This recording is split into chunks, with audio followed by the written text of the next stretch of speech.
Deus vai te pegar por dentro hoje. Glória a Deus. Meu nome é Hernani, para quem não me conhece. Sou pastor aqui, auxilio o pastor Tiago e os outros pastores. Sou casado com a Natália, viu, Edric? Só para você não esquecer. Uma brincadeira. Só para descontrair. Tenho 3 filhos. Tenho 3 filhos. Hugo, Bernardo e o Luca. E eles estão por aí. Na verdade, o pequeno não está aí. O pequenininho está com a avó. A avó é uma bênção. Com a tia, com a avó. É bom. Faz amizade com a tua sogra, tá bom? Viu? Vai ser necessário. E eu estou muito feliz de estar aqui. Um privilégio estar aqui nesse altar, com muito temor e muito tremor.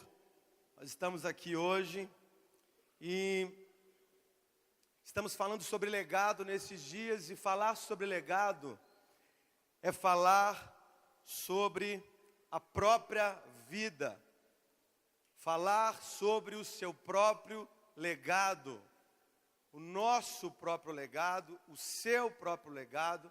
Eu digo seu porque, por mais que às vezes nós vivamos a vida ou o legado de outras pessoas, legado é algo individual, é pessoal, é intransferível. Cada um constrói o seu, cada um constrói a sua história, cada um percorre os seus caminhos. Legado, então, já foi explicado aqui de diversas formas, e você vai entender nesses dias que existem diversas explicações e aplicações para isso. Legado, então, é aquilo que eu estou construindo, as histórias que eu estou escrevendo sobre mim, e os motivos e as razões pelos quais eu serei lembrado um dia. Guarde isso.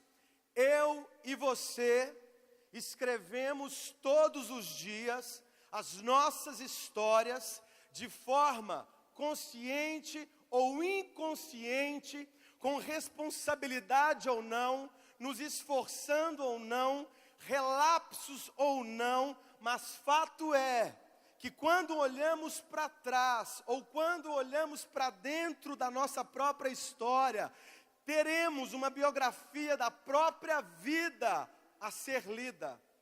E essa biografia poderá nos alegrar, essa biografia poderá nos entristecer, ou essa biografia simplesmente não tem nenhum valor, não importa, não faz diferença.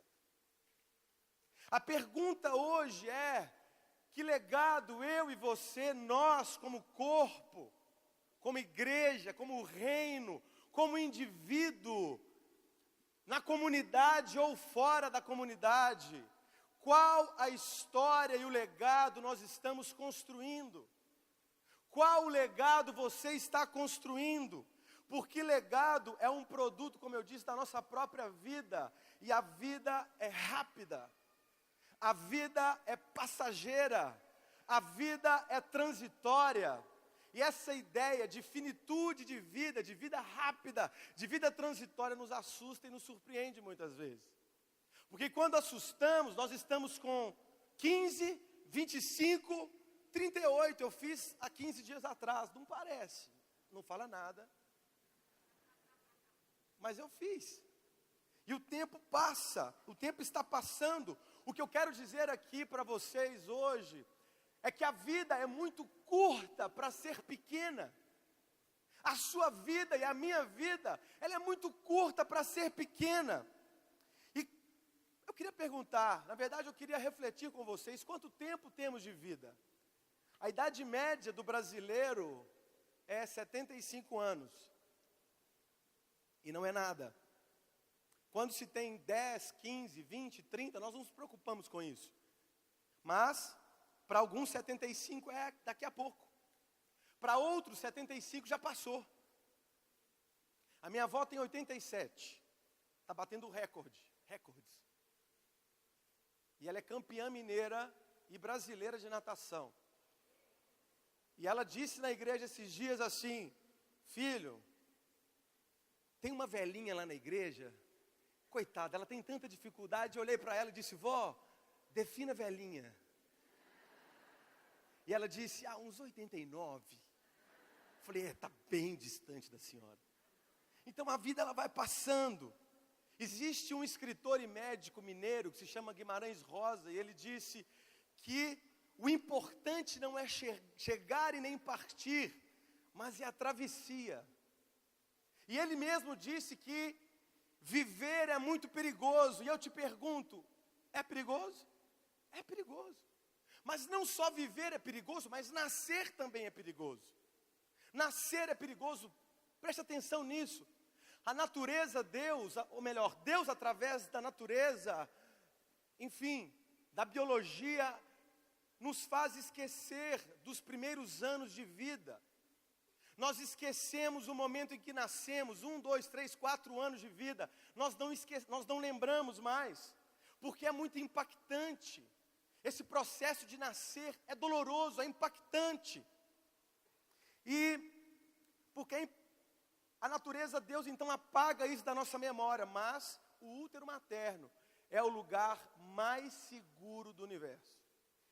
O útero materno, tanto é que quando nós estamos em processo de dor, nós queremos voltar para lá.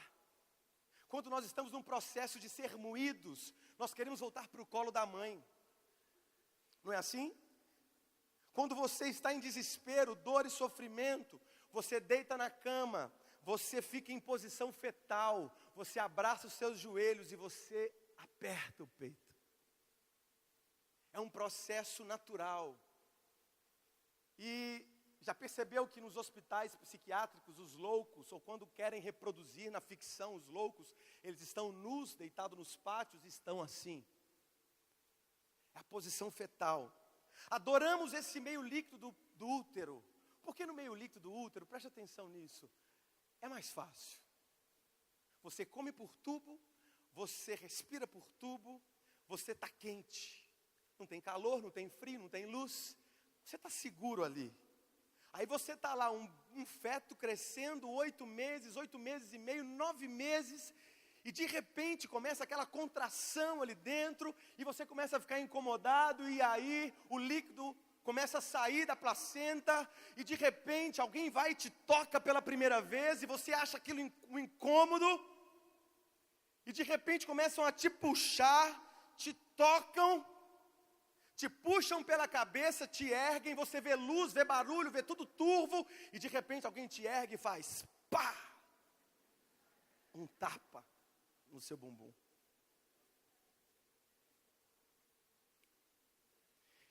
Então você tem a primeira reação, que é vida. E a sua última reação será a morte. Entre a sua primeira reação e a sua última, tem vida. O problema é que tem gente que está desperdiçando a vida. O problema é que tem gente vivendo de qualquer forma. 75 anos é muito pouco. Do 0 aos 25, nós estamos nos moldando. Estrutura física, psíquica, relacional, cognitiva. Dos 25 aos 50, nós estamos reproduzindo outros seres humanos e copiando as pessoas e trabalhando em alta intensidade. E dos 50 aos 75, nós estamos embarcando ou desembarcando, chame do que quiser. Agora fale para quem está do seu lado, você vai chegar lá. Que isso, pastor? Eu? Agora fala para ele assim: se você não chegar lá, você estará morto. 75 anos é muito pouco, preste atenção nisso. 75 anos é muito pouco, eu vou te provar por quê. Um dia ele tem 24 horas, e existem pessoas que dormem demais. Existem pessoas, volta aqui. Existem pessoas que dormem 8 horas por dia. Quem dorme 8 horas por dia, dorme 1/3 do dia, que tem 24 horas. Em 75 anos de vida, são 25 anos dormindo. Aí você diz para a pessoa assim, o que você fez da vida? O que você fez no final de semana? Ela diz assim, dormi. Vamos lá. Eu não vou perguntar o que você fez os 2 terços da vida, tá bom? Do dia, melhor. Aí, eu já vou entrar na palavra aqui. Aí, nós comemos, é só efeito por curiosidade. Aí nós comemos, em média, 1,5 kg por dia. Nós estamos falando de 42 toneladas por vida. 42 toneladas de comida. Uns comem mais, outros comem menos. Né? Bem mais ou bem menos. Agora, presta atenção nisso. Nós não comemos, mas o nosso sistema digestivo, nós não temos somente sistema digestivo, mas nós também temos sistema excretor. E são 42 toneladas que excretamos na vida. Agora, preste atenção nisso. Tem gente que vive a vida de forma tão medíocre, que passa 75 anos mentindo, roubando, enganando, furtando, para que no final de tudo isso, que possa dormir, comer e excretar em banheiros especiais. Mediocridade. E qual a sua história? Por quê? Porque vamos morrer. Depois dos 75 nós morremos, e morremos pastor, morremos professor, morremos médico, morremos ladrão, morremos piloto, morremos motorista, morremos mentiroso, morremos prostituta, morremos artista, morremos cantor, morremos traficantes, mas morremos. E muitos de nós morrem e na verdade não fazem nenhuma falta. Muitos de nós na verdade farão um favor. É verdade. Farão um favor. Eu hoje então quero refletir com vocês aqui, com base na palavra de Deus e nas histórias de pessoas que vieram antes de nós. E nos dão inúmeras possibilidades de aprendizados para construirmos uma história de vida. Uma das formas de pensarmos na construção da nossa vida e na caminhada cristã é a tradição. Vai me acompanhando. Tradição do latim significa traditio, tradere, entregar, passar adiante. É a continuidade de uma doutrina, visão, valores de um grupo especial ou então de uma escola de pensamento. Em nossa caminhada, uma das tradições mais importantes que temos é a palavra de Deus. É a Bíblia Sagrada. Aqui a Bíblia Sagrada. Mateus 13:52. Se você quiser abrir, pode abrir. Mas depois nós vamos acompanhar outro texto juntos. Mateus 13:52 diz assim: Então lhes disse, por isso todo escriba versado no reino dos céus é semelhante a um pai de família que tira do seu depósito coisas novas e coisas velhas. Neste versículo, Jesus está associando a figura de uma pessoa sábia a um pai de família que consegue tirar do seu depósito coisas velhas e coisas novas. Ele nos ensina que devemos e precisamos lidar ao mesmo tempo com o velho e com o novo. Ele vai em busca do novo sem desconsiderar o velho, porque ele precisa entender o que se passou para avançar.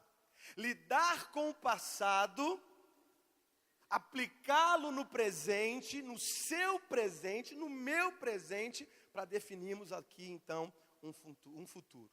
Aqui entendemos então que existem coisas do meu passado, na minha história, que são importantes para os meus dias de hoje.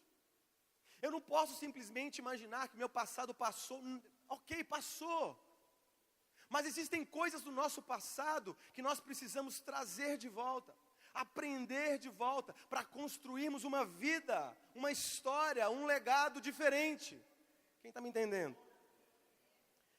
bagagens que eu não posso dispensá-las no caminho, pois fazem parte de mim e do produto que me tornei, do que sou, e que servem para me direcionar nos caminhos tortuosos, conflitantes, desafiadores, a fim de que eu não caia mais nos mesmos erros. Olhar para o passado, então, vai me ensinar a desviar dos buracos, a desviar dos problemas, a entender os desafios, porque muitas coisas que eu errei no passado, elas virão de novo para me provar. Muitas coisas que aconteceram lá atrás virão para poder segurar você e me segurar. E aí, nós olhamos para trás e falamos para nós mesmos, dessa vez eu vou acertar. É como dirigir um carro em alta velocidade, que você está numa via e você olha para o retrovisor para poder fazer as manobras certas e chegar no seu destino. É o espinho na carne de Paulo, aquele espinho que nós nos lembramos dele às vezes. E é necessário então nos lembrarmos das tradições que nos trouxeram até aqui. Então a maior tradição que eu queria citar nessa noite é a Bíblia. É a palavra de Deus, é um legado que foi deixado para nós. Aqui dentro existem coisas valiosíssimas que nos ensinam diariamente em como proceder. Muitas experiências contidas na palavra de Deus são base para a nossa fé e para a nossa caminhada. Só, queridos, que precisamos parar de olhar para a Bíblia como um livro de história somente, e no caso, história dos outros. Mas devemos olhar para a Bíblia como um livro de revelação, onde eu e você estamos inseridos nele, todos os dias, em nossas experiências essas, boas e ruins, e nela encontraremos respostas, saídas e direções para as nossas decisões serem pautadas na coisa mais firme que existe, que é a palavra de Deus. E o desafio para nós hoje é isso, olharmos para a palavra de Deus como um legado, e encontrarmos e tirarmos daqui saídas, respostas para a nossa vida. Quem não aprende com a história está fadado a repetir os mesmos erros. O apóstolo Paulo diz em 1 Coríntios 10, assim, não precisa abrir: essas coisas aconteceram a eles como exemplo e foram escritas como advertência para nós, sobre que tem chegado o fim dos tempos. A Bíblia é um auxílio. A Bíblia é um mapa. C.S. Lewis, ele diz que em um livro que um homem queria ir a uma praia e ele não sabia como ir. Ele poderia ir simplesmente pela mata fechada, mas ele corria o risco de se perder. E então, ele resolveu pegar um mapa. O mapa é a palavra de Deus. É a Bíblia. Muitas lutas, muitos dilemas estão aqui na palavra de Deus. E vamos lendo a Bíblia e percebendo a sua riqueza e a nossa pequenez. Quando nos deparamos com o que Deus faz na história da humanidade, percebemos que o que mais importa, preste atenção nisso, para Ele não é a minha biografia, não é o que eu posso fazer, não é o que você pode fazer, mas quem eu sou de verdade, quem você é, e como eu e você podemos fazer parte da história dele. Como eu e você, em vez de queremos construir para nós, passemos a construir para Ele, para o reino. É entender que a minha vida e a sua vida existe um propósito maior. Existe algo mais especial, que não é olhar para si próprio, é olhar para Deus. Enquanto isso, os triunfos positivistas da humanidade, as vitórias do homem, dizem que nós temos que ter, que ser, que construir. São 75 anos trabalhando, são 75 anos estudando. Aí Deus fala, não. Isso você faz também se você quiser. Mas você precisa entender que a sua vocação, vocare, está ligada a Deus. O meu chamado está ligado a Deus. Se eu não estivesse aqui por causa de Deus, se o pastor Tiago, Rodolfo, a pastora Fabiana não estivessem aqui fazendo as coisas para Deus, não faz sentido, não faria sentido. E entendemos então que não é nada sobre mim, não é nada sobre construir para mim, mas é tudo sobre Ele. É parar de pensar que eu fui criado, que tudo foi criado para você e não foi. Parar de pensar que tudo foi criado para mim e não foi. foi criado por Ele e para Ele. É saber e parar de pensar que o mundo gira em torno do seu sol, da sua vida, da sua vontade, da minha vontade, dos meus desejos. Não! Existe algo maior. E para nós precisamos parar de ficar querendo que tudo seja do nosso jeito.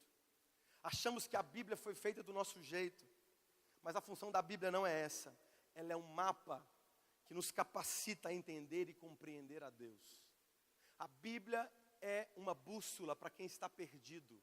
A Bíblia é um legado que foi deixado para mim e para você não errarmos. É o nosso mapa. É uma direção para nós.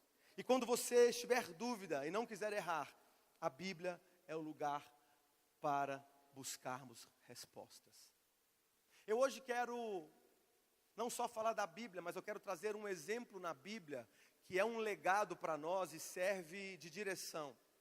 Como eu disse, nós olhamos para a Bíblia e temos inúmeros exemplos, histórias que podemos nos pautar e nos basear para acertarmos, para pararmos de errar nas mesmas coisas, para podermos continuar vencendo e caminhando. Abra comigo no livro de Neemias, capítulo 9. Neemias, capítulo 9.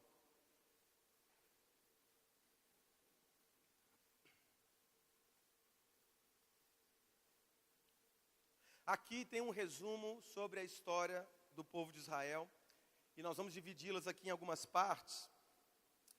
E o interessante é que eles haviam sido levados pelo Império Babilônico, e depois foi-lhes permitido por Deus voltar para a terra, para a sua terra. Neemias capítulo 9, no versículo 6 aí, vamos ler juntos. Só tu és o Senhor, fizeste o céu e o mais altos céus e tudo o que neles há, a terra e tudo o que nela existe, os mares e tudo o que neles existe.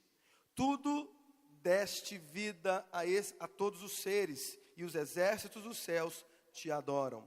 Pula para mim para o 9. Viste o sofrimento dos nossos antepassados no Egito, e ouviste o clamor deles no Mar Vermelho.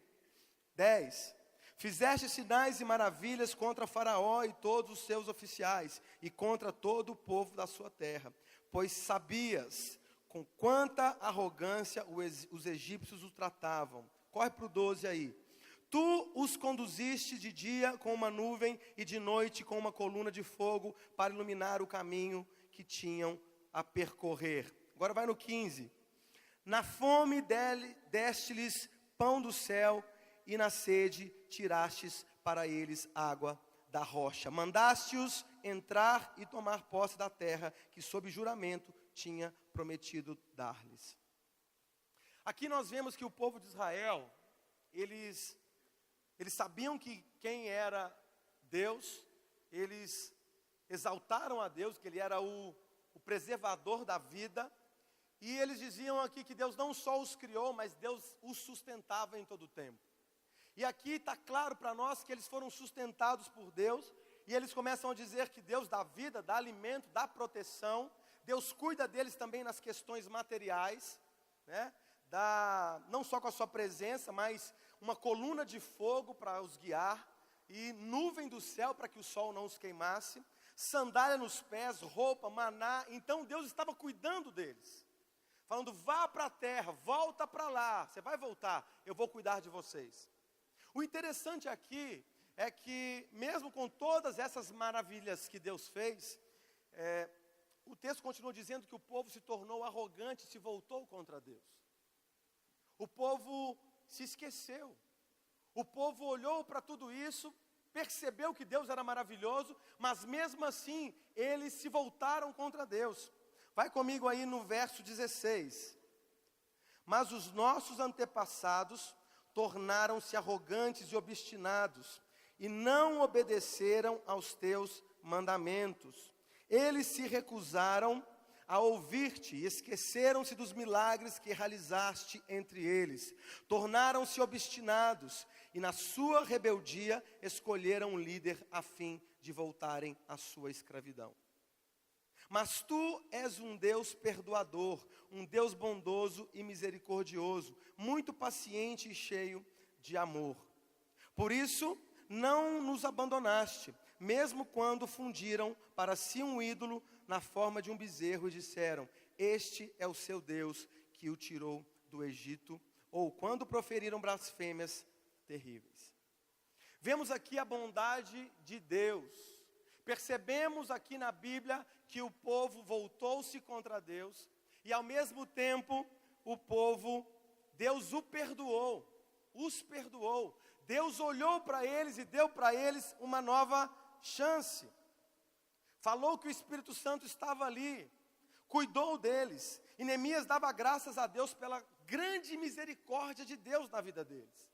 Neemias estava ressaltando aqui que mesmo eles tendo se voltado contra Deus, eles tiveram grande misericórdia de Deus logo em seguida. E na parte 3 que eu queria dizer por fim, versículo 31 aí.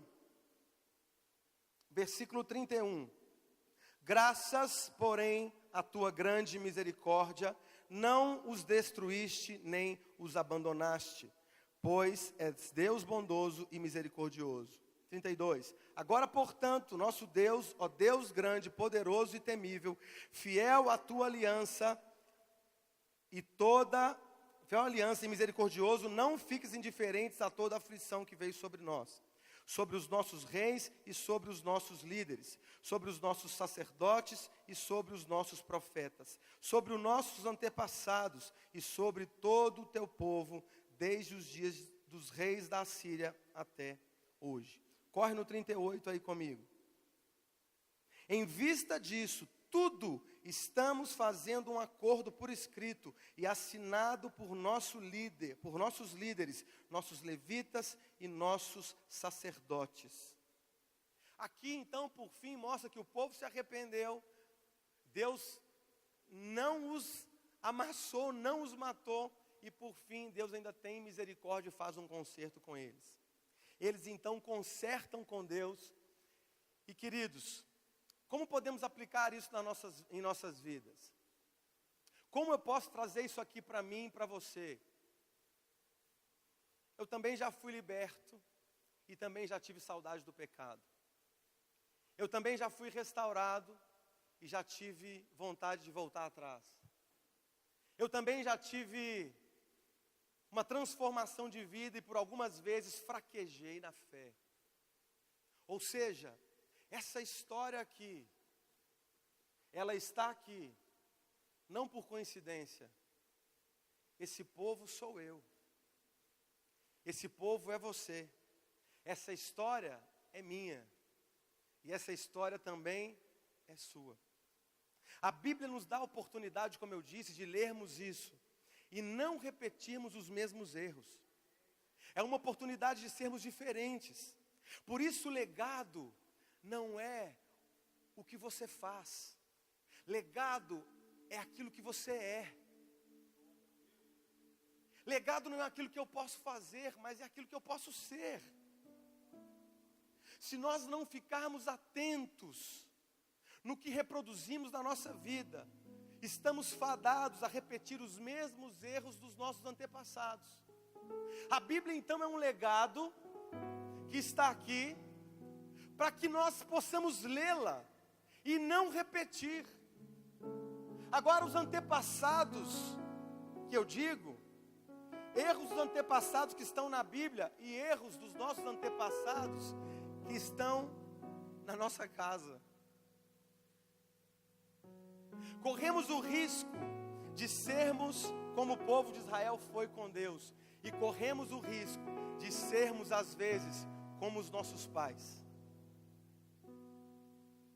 Existem pais que são maravilhosos. Existem pais que são uma bênção na vida do filho. Existem pais que investem, que educam, que ensinam, que protegem, que dão carinho, que ajudam a construir uma história, que nos ajudam a construir um futuro. Mas existem pais que não dão a mínima. Existem pais que na verdade não conseguiram nem se ajudar. Existem pais que deixam um legado para você, para nós. Existem filhos que nem têm pais. Existem filhos órfãos de pais vivos. E nessa hora, a primeira coisa que nos vem à mente é como construir uma história feliz assim. Como construir um legado, uma história bonita desse jeito. Se o meu legado não é um legado bom, se o legado que eu tenho recebido é um legado de morte, de dor, de destruição, de peso. Se estou aqui, talvez, pela misericórdia e pela graça, todos nós estamos assim. Mas talvez existam pessoas aqui que vieram e pensem, não me foi passado nenhum legado para eu poder construir algo melhor. Como construir algo bom em mim, se primeiro eu preciso me destruir? Como construir algo bom em mim, se primeiro eu preciso me refazer? Partir do ponto de onde eu estou, eu não faço nada bom. Partindo de como eu sou, não há nada em mim para que eu me glorie. Voltemos a falar do útero na introdução da mensagem. Você se lembra que logo que saímos dele, percebemos que tudo é novo. Tem luz, é estranho, é inseguro, é desconfortável, é turvo. Saímos, mas ninguém nos perguntou se queríamos sair. Saímos do útero, que estávamos protegidos.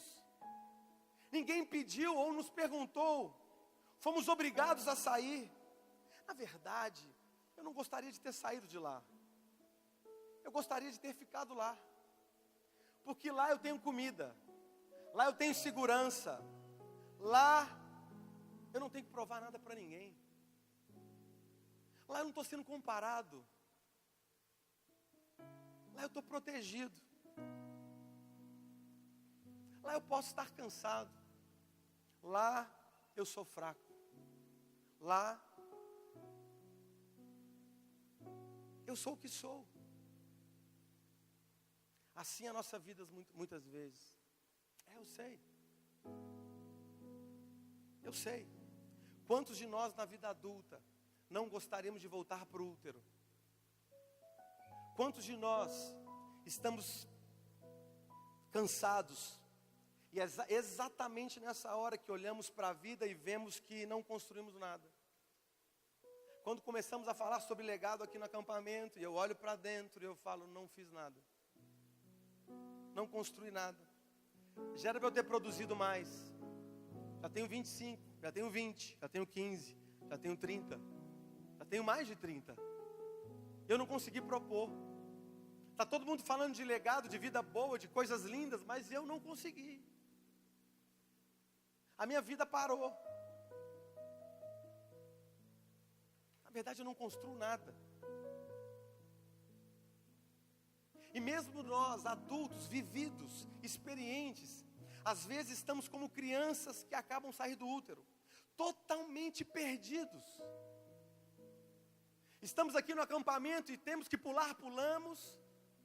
Temos que levantar as mãos, levantamos. Temos que cantar, cantamos, mas estamos totalmente perdidos. Quantos de nós, vulneráveis, aí então, assim como uma criança, que se tranca no quarto, deita na cama, se agarra nas pernas, e começa a clamar.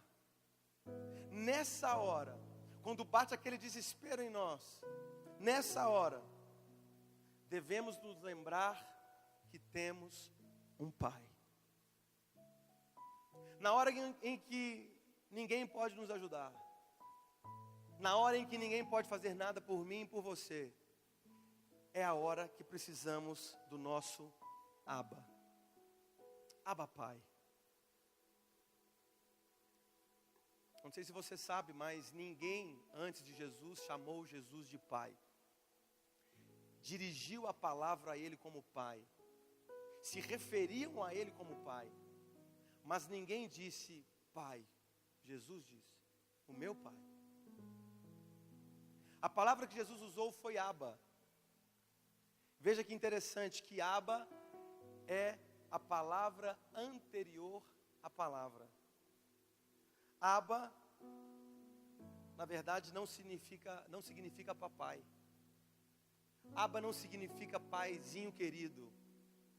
Abba significa papa. O feminino de Abba é Ima, que significa mama. O interessante é que essa palavra é utilizada por uma criança quase que na sua absoluta vulnerabilidade. A criança diz Abba. Preste atenção. Quase que na sua absoluta ignorância. Essa criança não tem conceito. Essa criança não tem identidade ainda. Essa criança não tem experiência. Essa criança não tem conhecimento. Ela não conhece a palavra que ela verbaliza. Assim somos nós às vezes. Mas não pronunciamos o Abba. Essa criança ela não pronuncia Abba na mais absoluta ignorância, porque ela sabe, porque eu e você sabemos que lá no fundo o Abba é o nosso Deus. Nós sabemos quem Ele é, isso é lindo. Nós sabemos quem é o Abba. A única coisa que eu sei nessa hora, que sabemos, é que no meio de toda essa ignorância, tem uma presença perto de nós. No momento onde tudo está terrível, onde todas as coisas deram erradas, onde nada vai para frente, onde tudo está errado, então eu me atiro no colo dele. Às vezes eu não sei quem é, porque ainda não conheço, mas a sua presença me dá segurança. Assim como uma criança, a sua presença, ela então me convida, e quando estou no colo do Abba, a única coisa que eu sei é que eu deveria estar ali. Quando você e eu estamos desesperados, é hora de clamarmos pelo Abba. Lá é o lugar que a criança se entrega. Lá é o lugar que o adulto também deve se entregar, onde o filho se entrega e se abandona no seu colo, onde todas as pessoas procuram em você um legado. O Abba quer te dar um colo. O Abba quer te dar os braços. Talvez você esteja aqui hoje totalmente perdido, sem rumo, com frio, com fome, sem roupas, sem estudo, sem história, não construiu nada, o tempo não para, e você vê todos crescendo, menos você. Construiu o que, filho? Construiu o que? Nada. Essa palavra é para você, para mim e para você. Todos veem você como perdedor, você vê todos como vencedor. Hoje eu quero dizer para você que aqui no nosso meio quem passeia é o Abba. Ele não olha quantos triunfos você teve. Ele não olha quantas vezes você venceu ou quantas vezes você pisou o seu inimigo. Antes de tudo ele já era Abba. Antes que houvesse mundo ele era Abba. Antes que você nascesse ele era Abba. Papa. Se tudo estiver errado para você, é exatamente nessa hora que é a hora de voltar para o colo dele. É exatamente nessa hora de voltar para o útero, para o ventre. Aí você entra no seu quarto, fecha a porta. Aí você vem para o altar e se joga nos colos do Abba e grita: Abba, Pai. Nessa hora é que voltamos a ser como crianças. Nessa hora é que voltamos para o colo dele. Como? Pela fé. Depois então nós começamos a crescer. Depois então nós começamos a aprender a andar sozinhos. Ou melhor, a andar sozinhos nunca. Depois nós passamos a aprender a falar.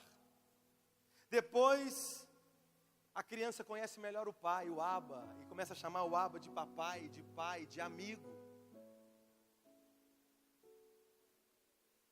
Nessas horas, nós entendemos que Deus, Ele não ouve as nossas orações, mas muitas vezes Ele vê as nossas orações.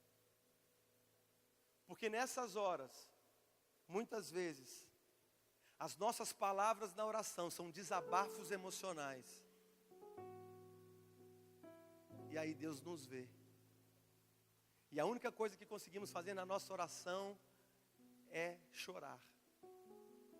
É abrir o coração. E às vezes sem palavras, abrimos. Quero convidar você que precisa voltar para o colo do Abba, que está se sentindo confrontado, que está se sentindo desesperado,